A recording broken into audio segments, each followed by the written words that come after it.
यही तो शक्ति स्वरूपा है। बोले जगदम्बे मैया की। तो नारायणं नमस्कृत्यं नरं चैव नरोत्तमः देवीं सरस्वतीं व्यासं ततो जयमुदीरये। यस्या प्रभावमखिलं न हि वेदधाता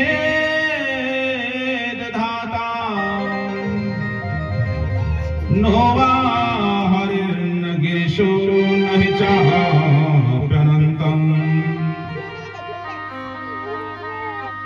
हंसां सखा अपि च ते किमुतान्यदेवा तस्यै नमस्तु सततं जगदम्बिकायै। यस्या प्रभावमतुलं, जिसके प्रभाव को ब्रह्मा विष्णु रुद्र तक भी भली भांति नहीं समझ सके, जो शक्ति स्वरूपा इस ब्रह्मांड की एकमात्र नायिका है, वो ब्रह्मा जगत जननी, जिसकी महिमा को जानने के लिए ऋषियों ने मुनियों ने बड़े बड़े अमल आत्मा विमल आत्माओं ने कई वर्षों तक तप किया, जप किया, लेकिन उसकी महिमा से पार नहीं हो सके। ऐसी शक्ति स्वरूपा मां भगवती जगत जननी जगदम्बा के चरणों में मैं प्रणाम निवेदित करता हूं। आज नैमिषारण्य का ये पावन तीर्थ है। शौनकादि 88,000 ऋषि बैठे हुए हैं, जो धर्मशास्त्रों के जानकार हैं, धर्मशास्त्रों को जानने वाले हैं, वेद शास्त्रों के अच्छे ज्ञाता हैं, इतिहास पुराण शास्त्रों के बड़े विद्वान हैं। आज इनके मन में संदेह उत्पन्न होता है, नित्य कर्म से जब निवृत्त होते हैं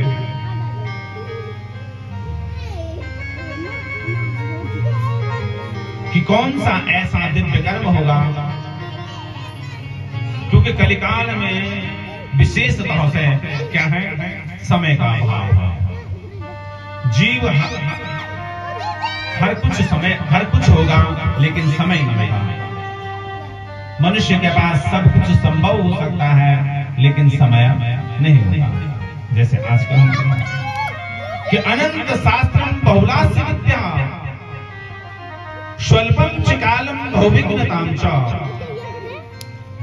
शास्त्र अनंत है, बहुत प्रकार की विद्याएं हैं, लेकिन क्या है,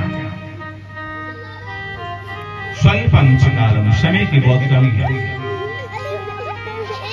जब हम लोग अब बेचारे गए बैठे गौर में गौर बचे बिछानी मन एक देर पास गौर गए तो दूर और दस्त से अरे बैठे भगवान का कर्मा बिछा दिमन पीछे तो एक से कबर विलका था बेराम और कबर जाला में अपना गौर होता है गौर बचे विश्ववेर बैठरामणी होली भूको होलो कैन घास देने पैन पैन बेच के नहीं दिए एक मन में तेरे पास गए समय की कमी। और महत्वपूर्ण आप लोगों को समय को दान भी सुबह 8 बजे तक सब लोग तैयार हैं। फिर आपकी भक्ति ये तभी कौन सी भक्ति, आप तो साक्षात भक्ति का स्वरूप था, जो आप अपना महत्वपूर्ण समय निकाले थे और भगवान के दर के महिमा बढ़ाए। मेरे भगवान बोल रहे तुम मेरे दर में एक कदम आवा और मैं 60 कदम तुम्हारी तरफ बढ़ू, ये सबसे बड़ी बात है।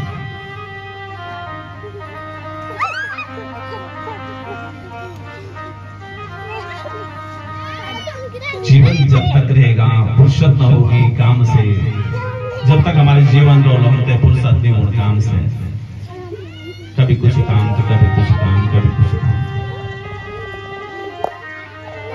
या हमारा थोड़े से समय निकालने पड़ो। जब कभी इन सत्संग होना यो सत्संग वास्ता अब अमल समय को दान अवश्य दें।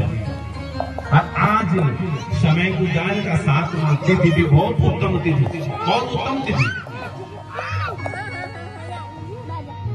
और इसी तिथि में आज यहाँ पर 88,000 स्वर्ण का आदेशीय प्रश्न कर रहे हैं सूर्य जी महाराज से। कौन सी तिथि है आज? द्वादशी, सबसे बड़ी तिथि। ये हमारा भी सौभाग्य है और आप सभी लोगों का भी सौभाग्य है। इस द्वादशी तिथि में बैठ करके भगवान शंकर की इस दिव्य प्रांगण में बैठ करके कथा सुनना बहुत महत्वपूर्ण होता है, बहुत ही महत्वपूर्ण। कल थी निर्जला एकादशी, जो निर्जला एकादशी रखता है और उसके बाद निर्जला एकादशी रखने के बाद द्वादशी में कथा को श्रवण करे तो उसका मानव जीवन न अन्ना समम दानम न तिथि द्वादशी शमहम न गायत्री परो मंत्र न मातुर्पितु देवता। तो आज हमारी वचन समिति ने भी बहुत ही पुण्य अर्जित किया। क्या पुण्य अर्जित किया? न अन्नम समम दानम। भोजन करने के लिए घर चले जाएंगे तो वहीं सो जाएंगी, थकी आ रही, कौन आएगा कथा श्रवण करने? तो महत्वपूर्ण बात है, ऐसा संज्ञान, ऐसा ज्ञान किसने दिया? इस बुरे शंकर ने। ये ज्ञान की भूमि है, वही तो ऐसे सद्बुद्धि देता है, सद्मार्ग देता है। और तब सायंकाल के समय में ये व्यवस्था बना कि जो आएगा उसके लिए भोजन है, प्रसादी यहाँ मिलेगा। आज भोजन प्रसाद भी ग्रहण कर लेगा और तब भगवान की दिव्य कथा भी श्रवण कर लेगा। इनको ये आवाज तोड़नी था कि कल द्वादशी तिथि है और आम द्वादशी तिथि में जाकर के पारण करा रहे हैं, सबको भोजन करवा रहे हैं। सबसे महत्वपूर्ण दान हो गया न अन्न समम दान, सबसे बड़ा दान। अन्न भी सबको हाथ धुला दे सकते। वचन समिति ने जो भी सही समिति में अपना तन मन धन से समर्पित हो रहा है और आप सभी लोगों का जय की पहले दिन के हाजिरी छे वे का पूरा 9 दिन हाजिर होने चाहिए। बोलो जगदम्बे मैया की, शंकर भगवान। और ठीक 5 बजे और 5 बजे 2.5 घंटा मिलता घोड़ होता दूर बट भी आलू तो 2.5 घंटे में धीरा धीरा चलती शाम के 7-7:30 बजे जब अंजर होंदू तब अपने घर में पहुंचा। ठीक 5 बजे सब देख बट कथा पंडाल तो आराम से आओ ना भी लोग, सभी लोग आप ठीक 2 बजे से पहले पंडाल में पहुंच जाओ। हम भी 2 बजे बड़े कथा आरंभ हो जाए और भगवान भोले शंकर का ये ज्ञान की भूमि में बैठी थे, चित्रगंगा का तट में बैठी थे। इन सौभाग्य हमने बार का हमें ये तो बहुत उत्तम सौभाग्य हमारा था। हम ते अपने भाग्य की सराहना करी चाहिए। आहा कि भाग्योदयेन बहुजन्म समर्जितेन कि शतसंगमं च लभते पुरुषो यदा वे। जब हमारे जन्म जन्मांतर के कल्प कल्पांतरों के युग युगांतरों के पुण्य पुंजों का जब उदय होता है तब जाके हमें इस प्रकार का सत्संग मिलता है। ऐसा सत्संग हर किसी को थोड़ी नहीं मिलता। बोलो उसमें भी आप सभी लोग गिने चुने रह गए तो हर किसी को मिला ऐसा सत्संग सौभाग्य? हर किसी को भी तो नहीं मिला। किसी ने थोड़ा खाया, आपको तो पूरा मिल गया।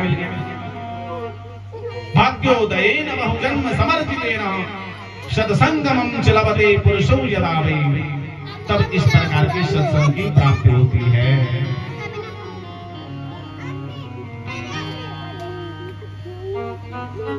अज्ञान हेतु कृतमोहमदान्धकार। तब जब इस प्रकार के सत्संग की हमें प्राप्ति होती है तो अज्ञान रूपी जो मोह है, मद रूपी जो हमारा अहंकार है वो सारा ध्वस्त हो जाता है, नष्ट हो जाता है, दूर भाग जाता है। तब क्या होता है? हमारा विवेक जागृत होता है। जब ये दूर भाग जाता है तब हमारा विवेक जागृत हो जाता है। और जहां विवेक जागृत होता है वहां मां भगवती परम्बा पराशक्ति स्वरूपणी उसके श्री चरणों में हमारी भक्ति नित्य निरंतर के लिए समर्पित हो जाती है।